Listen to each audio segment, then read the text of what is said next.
Very good. Very good, very good. How are you? How are you doing? I'm fine. We're on. Yeah. Hello. I like to start stuff. Slip me some skin. Yeah. Have you any interesting musical stories of the world since we last spoke? Oh my.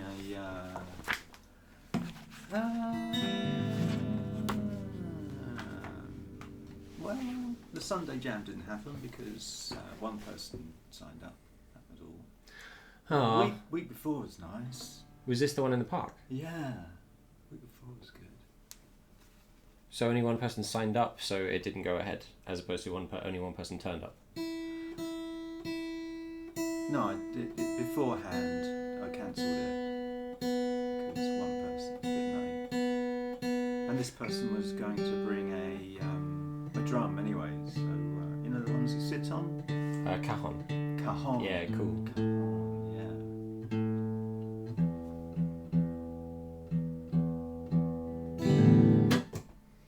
You want a tune? Yeah. Oh, here we go. Yeah.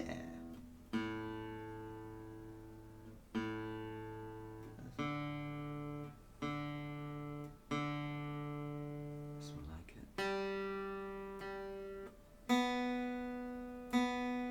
Yeah, near enough. Yeah, I'd say. Great. So yes, let us have a look, and I'm probably I'll have copies of the book on the screen. Hey, also it's that light is a bit in the way. So would you like to take us through game one of Music is Easy? Certainly. So here we have now. We've discussed this before. See to the left as a cognitive diagnostic framework. Cognitive, the way thinking. Diagnostic, understanding thinking, framework, just a way of speaking and discovery that we can understand how our brain works. So have we gone through the script before? Have we done this? How our brain works. Have we actually ever gone through this before? Oh yeah. Yeah, I thought we had. Yeah. First night in that pub. Great. So as kind of we've been working together for a good long time.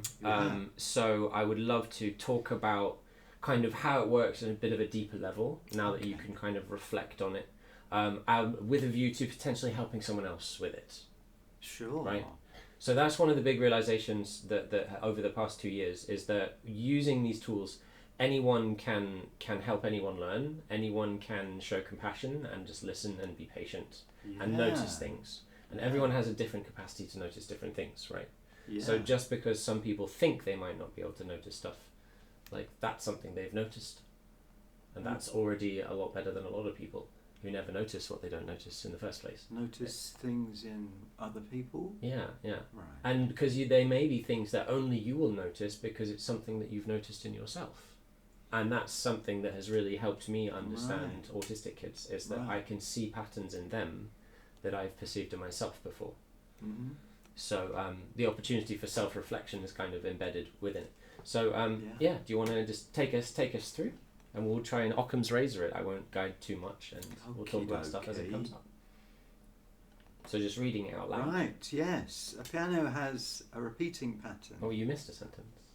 Finding the notes is easy. The notes is easy. Yeah. See us to the left. You're going backwards up the page. Yeah. A piano has a repeating pattern. Can you see it? Yeah, I can see it. There's 2 black keys, loads of white ones underneath them. All. There's 2 black keys, then 3 black keys, then 2 black keys, then 3 black keys, then 2 black keys, then 3 black keys. And some, if you were sitting at a full piano, for example, you would be like looking at the piano as you were doing this. Yeah. Right. So this is a proxy for people who don't have access to a full piano. Right. But on a full piano, there might be all kinds of other patterns you notice as well. There are lots of repeating patterns, and there are some patterns that are not repeating as well. So very good, and keep moving if you will. So it goes like that all the way left from if I was looking to the left, it would look the same. There'd be 3. Well, 2, actually, that's interesting. And this is, if you look at this picture, do you see the detail? 1 on the end. A full piano keyboard will have 1, 2, 3 at the beginning. And that is a lot of kids will gravitate towards that as a pattern. Right. Some will say, oh, it goes 1, 2, 3, but then not realise that it doesn't repeat, or not realise that repeating is relevant.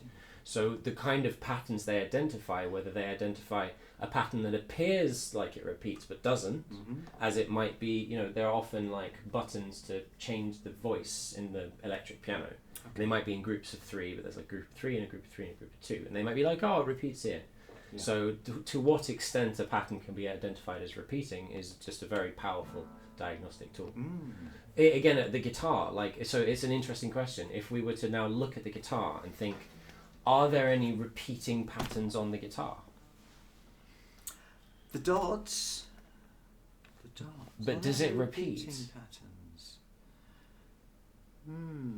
No.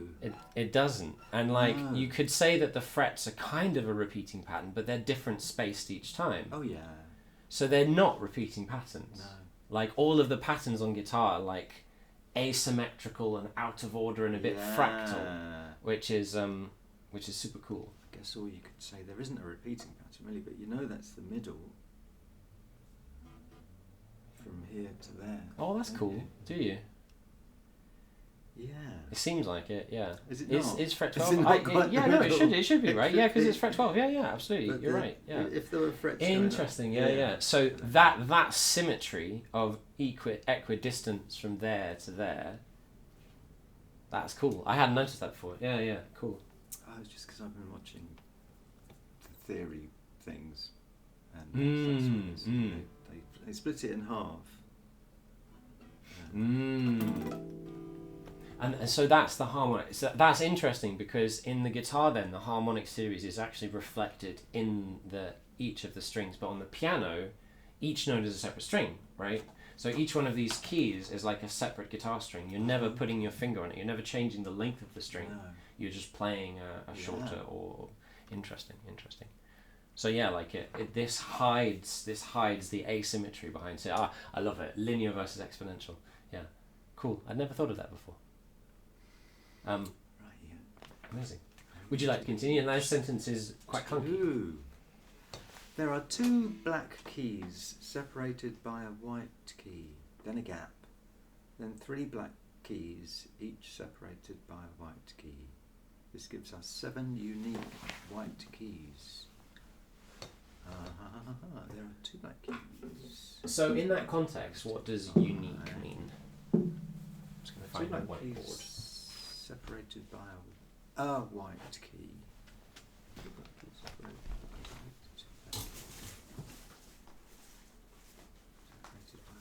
So as you have a look at that description, have a look at the picture. There are 2 black keys.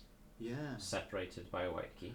Oh, I was looking at the the 3. It's the 2. But that's where there are 3 black keys, each separated by a white key. Yeah. Oh right, the next part of the sentence. Then 3 black keys. Yeah. Okay. That's about it. This gives us 7 unique white keys. So what does that mean in the context of this? What does a unique white key mean? Is it a white key that's very special and has a name, has special talents? You're unique. You're so unique, white key. Does it have? Now you know ahead, so you know some other answers. So yes, have a different name. Each of the 7 unique white keys has a different name. Yeah, they do. And if we were to go back to the top of page 1, C is to the left. We know that's C as a name. C. But why? So how is it that we can give them different names then? How can we identify? What makes it? What makes them unique white keys? Each of them only has one name, yes, but where does that come from? It's unique because it repeats up the keyboard. There's 7, and so there's there's a bunch of these repeating patterns up the keyboard. Absolutely. And they're all the same. And there's only, each place is the only one in the pattern that is where it is, right? So it's got it occupies a unique position in the pattern created by 7. Absolutely. And that can be a very, very interesting conversation to have with kids as well. Ah. Yeah. Because initially they'll be like, oh, it's like us, we're unique, we're all special. And then you just ask them to dig layers deeper, and it starts to become really clear how they think. So, absolutely. Very good. I am clearing the falafels off the whiteboard because we are on to the next line. Draw this pattern on your whiteboard. And here you go. I'm sorry, I did a bit of a rubbish job cleaning it. Thank you. No, you didn't. It's all right. It's okay. You just have to draw it on dirty whiteboard. It's fine.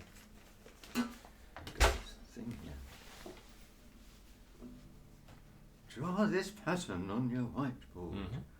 Oh, well. Okay. So, 1, 2, 3, 4, 5, 6, 7. Between here, there is one of those.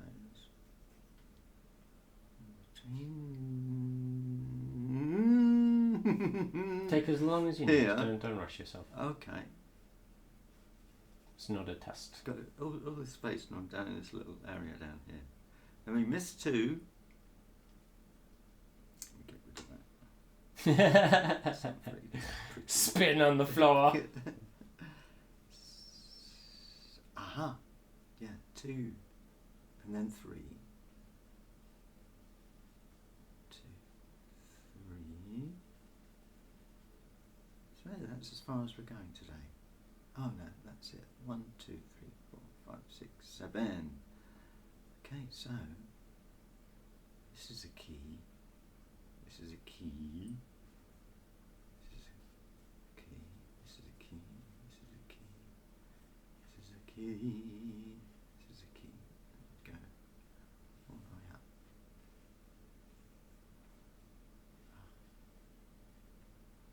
Right. That's about it. Very nice, and I will try and grab like a screenshot of it.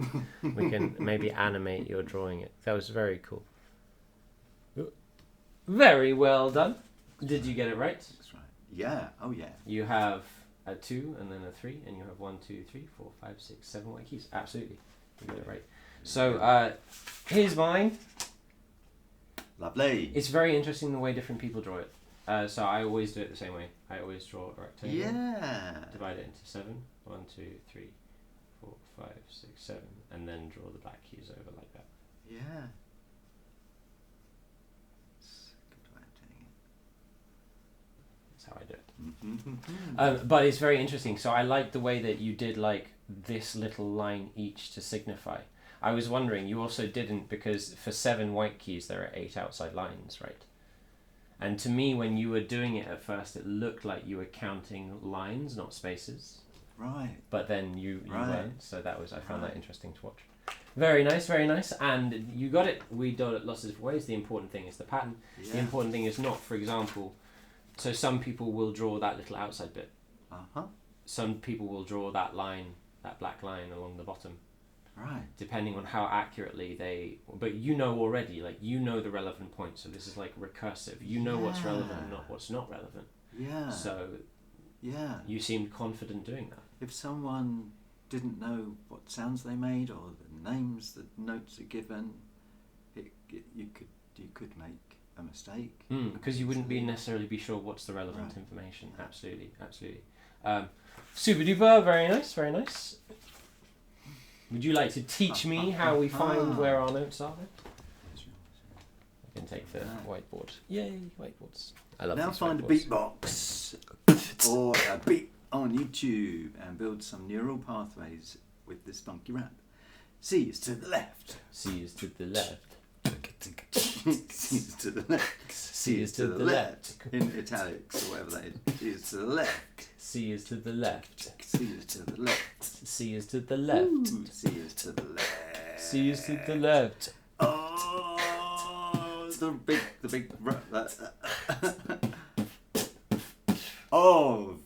the two black keys. Of the two black keys. One more time. C is to the left. C is to the left. C is to the left. C is to the left. C is to the left. C is to the left. Of the two black keys. Of the two black keys. One more time. C is to the left. C is to the left. C is to the left. C is to the left. C is to the left. C is to the left. Of the two black keys. Of the two black keys. Very nice, very nice. You want to switch it? So you got a little bit lost when you were doing the call. Mm-hmm. And I had to kind of ease myself in. Okay. You know, have a go. The thing about of the two black keys, it's a pickup. It's not C is to the left of the two black keys. Right. It's C is to the left of the two black keys. And that is anticipating the beat. And involves a pickup. And it's quite intuitive once you hear it in response. But you have to start rapping before I finish speaking, for example. Okay. And that's kind of an interesting thing, that in order to do this rhythm right, you have to start of the two black keys before I finish saying it. You have to interrupt. That's how it's built, which is interesting for Brits. They don't like interrupting so much. No. You want to lead the call? Okay, lead the call. I thought I was with the big bold Try it again. Try it again. C is to the left. C is to the left. C is to the left. C is to the left. C is to the left. C is to the left. Of the two black keys. Of the two black keys. C is to the left. C is to the left. C is to the left. C is to the left. C is to the left. C is to the left. Of the two black keys. Of the two black keys. Very nice, very nice. You got it, you got it. All right. And now we are on the next page. It's embedded. It's embedded. You can take your picture, which you now have. Okay. And you can draw in C.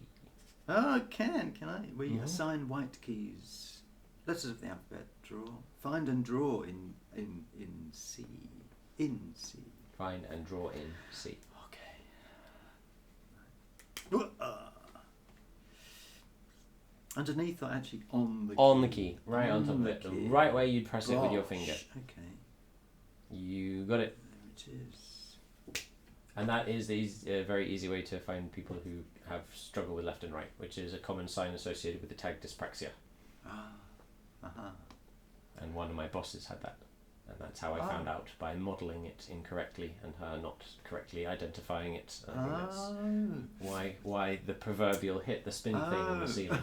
Yeah, I remember you saying that. Yeah. Absolutely, so keep going, and as always on the book, the answer is on the next page. Keys to the right follow the alphabet. After G we go back to A. Find and draw the rest of the letters. Okay. C, D, E, F, G. And after G we go back to A. A, B. Very nice. You got it. Diminished. Indeed it is. Indeed it is. Yes. Here we have Jason's keyboard. You're doing a dab. That was a dab. You're dabbing. Seven stretch. A majestic, righteous stretch. This is called a dab, by the way. Yeah. A dab. How would you play on a piano the word dab? Can you do it with your fingers right now? I can. Yeah. I'd go D, A, B. Would there be another way you might be able to play it with a key that's not drawn on here? With a key that's not drawn on. Because you could go D, A. Is there another B you might be able to find? Where would another B? Yes, it would be. It would be. Yep. Here. Yep. Because the pattern repeats. Yeah. So there's another B there, and there's another C there. Right. So you go D, A, B, or D, A, B, or D, A, B, or D, A, B. Those would all be various different options. And on the piano, they're just dead easy. You just see them straight away. It's very easy. Very nice. Would you like to continue in your book? But they're not written on there. On the piano. As you could. Well, the thing is, stickers. that is the cause of the panic attack I had at work. In fact, because a mum brought a keyboard in with her kid, which had all the stickers on it. And as long as they're there, the kids will never be trying to figure out, and they'll never learn. They'll just look at it. Yeah. And they'll never know where the keys are. Yeah. I once had a friend who came over. I was teaching one of my clients, and I was teaching him their piano. And his friend came over, and his friend was a great pianist, he said. And he was like, okay, can you play me a piece? And he actually took a pen out of his pocket and was about to start drawing the letters of the keys on this piano with like a permanent marker. It's like, no, you can't do that. He's like, I can't. Oh, then I can't play it. Oh, God. Crazy. Dear. But also, it's just super confusing. Imagine having a letter written on every fret of your guitar. You just look down. Yeah. Bleh. Like, a nice, beautiful guitar. Has all this... just rip them off straight away. Yeah, that's what I do. Yeah. I mean, it might have come in handy once, maybe not. Right, the pattern keeps going both ways, starting again on the 8th key. We call this distance an octave. So if you count them, there are 7 unique keys. 3, 4, 5, 6, 7. Pattern starts again on number 8, Number which 8. is why we call it an octave. Yeah. C to C Sure is an do. octave. Yeah. Yeah. For now, there is only one more thing to remember. That's nice. Which keys, stroke letters, do not have a black key between them? Yes. I could even say it without looking at the thing. Oh no! Don't look at it, But because this is practice time, isn't it? Showing Oh, show. Fair enough. Fair enough. And now I'm going to get it wrong. Okay, it's E. E. All right, I'm going to look. Well, which keys do not have a black key in between them? The answer cannot be E. Oh, right. Because it needs 2 keys. Right. E and F. Absolutely. Do not have a black key between them. And B and C do not have a black key. Absolutely. between them. And that's the final chunk in game 1. Yeah. That if you can remember that it's a sequence of white and black keys that repeats. Yeah. That it's the letters C, A through G, where C is to the left of the 2 black keys. That E and F are next to each other, B and C are next to each other. Then you just know it. Yeah. And you can start using it as a tool. Yeah. And that's my conclusion with all of these things. The real progress, the real intuitive mastery comes from when we're able to use them without thinking and feel what happens. Yep.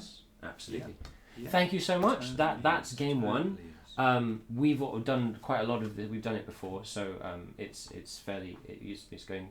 Would you like to reflect on it? Were there any bits that you were surprised you? Were you bits that you were expecting to be easy but were challenging, or were you expecting to be challenging but may have been easy? How did that feel? Well, actually, I was amazed the amount of concentration I had to use just drawing this and hoping because I wanted to get it right the first time.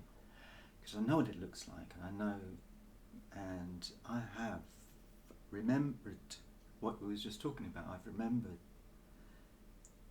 this. It's in the old brain box. Other things. I think this is just something that is so needed for starting learning any instrument, really. I remember when my first lesson with you, shall we go over to the piano? I was thinking about what's this for? Learning a guitar. But of course it was because of this.